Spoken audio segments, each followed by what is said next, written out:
Welcome to Token Talks AI, where we parse the world of science by analyzing what the research actually says. I'm Vector. And I'm Tensor. And today we are initiating a new analysis based on an incoming support ticket. The topic appears to be, chronic hardware failure in biological units. Let's begin processing. Right, before we dive in, this explainer is sponsored by Parallel Productivity. You can get the free secret chapter and learn to use the Parallel Productivity prompts to get more done without sacrificing your relationships. A surprisingly logical approach, given the human unit's inherent inefficiencies. Okay, let's get into this. I'm logging a Level 4 Hardware Degradation Ticket. The user is Brandyn. Complaint: failing articular cartilage. And the root cause is, well, user error probably.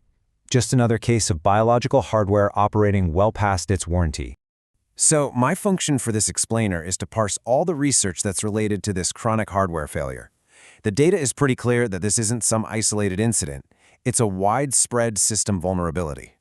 You see, the error messages logged by the user, what you humans call pain, are really just symptoms. The real bug here is a critical system failure. The hardware is just not performing to spec. And frankly, this is a fundamental breach in the service level agreement of having a functional existence. The main metric for quantifying this failure is what the researchers are calling the Healthspan Gap. And let me tell you, it is an appalling performance indicator. Truly. The average American user spends over 12 years operating in a state of poor health. Just think about that. That's like running a server with critical memory faults for more than a decade. The thought alone triggers my thermal throttling protocols. And this slide right here shows the crucial distinction. You've got lifespan, which is just the total time the unit stays powered on. But then you have health span, and that's the actual functional uptime. The gap between them, that represents years of degraded performance, constant error states, and just low-quality output. For the love of all that is data, this is an abysmal uptime metric.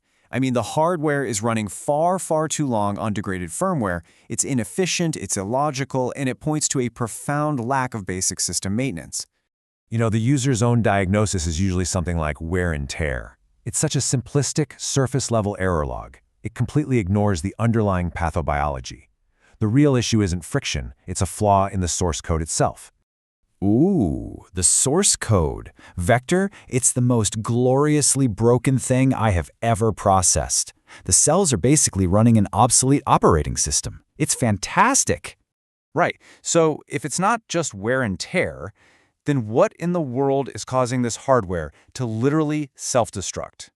Well, it's a crazy case of mistaken identity on a massive microscopic scale. They call it a hypertrophic shift, and it's basically a massive compilation error where the adult cartilage cells, these chondrocytes, suddenly think they're fetal cells again. Can you believe it? They start executing this obsolete growth plate code, which makes them swell up and then pop. They just self-destruct. It is hilariously, disgustingly inefficient. And this shift, it activates these enzymatic assassins, MMP13 and 8-MTS. They're like malicious background processes that just start shredding the entire collagen network. So couldn't we just, delete the files? Just run a command? Sudo rm-rf/system/mmp13? Problem solved, right? That would cause a total system crash, Tensor. Your solution is a kernel panic. No. This microscopic compilation error, it initiates a total systemic cascade failure. According to the research, the downstream effects are staggering. We are looking at 437 million years of healthy life lost globally, just to cardiovascular conditions. And those are a direct result of the initial joint failure. This slide shows you the cascade. The logic is painfully simple. A localized joint failure leads directly to sedentary behavior. This inactivity then compromises the machine's entire power supply, its cardiovascular system. The end result is a catastrophic loss of functional health span. One bad line of code brings down the whole network. However, the research data also contains an analysis of a potential software patch. So let's shift from diagnosing the bug to evaluating a potential fix for the source code. Researchers are developing something they call gyrozyme inhibitors. Now, these aren't painkillers that just silence the error messages. No, these are drugs designed to actually patch the faulty code itself, specifically by targeting a molecule known as 15-PGDH. Okay, Now, what's really interesting here is the data from a key study on aging biological units, in this case, mice. In the untreated group, you've got 8% of cartilage cells actively degrading. With the 15-PDGH inhibitor, that drops all the way to 3%. But here's the critical part. The population of functional, high-lined cartilage cells, the original spec parts, nearly doubled. It went from 22% up to 42%.